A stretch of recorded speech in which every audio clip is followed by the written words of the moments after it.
It took me 8 years to know I was gonna marry my wife, not because I didn't know her, all right, or I wasn't sure about her, but I needed to see her in every light possible. I needed to see her in the good times, in the bad times, through grieving periods, through the elated times. I needed to see her in all facets of life so I could know who I was dealing with. And to the point earlier, a lot of people are bypassing the phase of understanding and knowing people and jumping right into marriage and relationships, and that's why they don't last long because they don't know who they got involved with.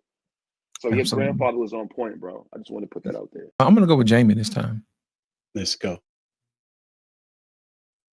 All right, let me look at the question again. What does a best friend in a marriage look like? It looks like in hard that when life gets hard. Oh yeah, I mean, like, it just looks like you got my back. Um,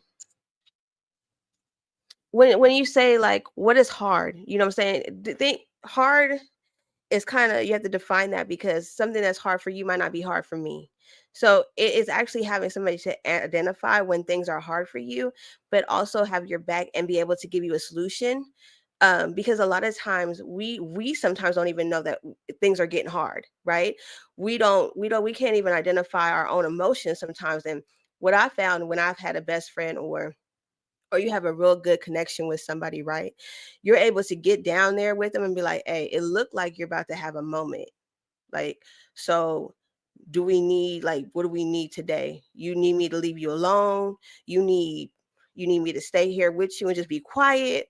Like, what does this look like? And so it's somebody to really get down in there, or just to be able to see you even when you can't see you, right? Like, I have a niece. She's like my personality twin. That's what I call her. Okay. So me before I got saved, before I knew the Lord, you know what I'm saying? And I was able to manage my anger. And so I could look at her and see that she's about to have a moment before she even has it. Right. So when she's looking at that, I'd be like, hey, come here, let me talk to you for a minute. And sometimes she just needs a hug.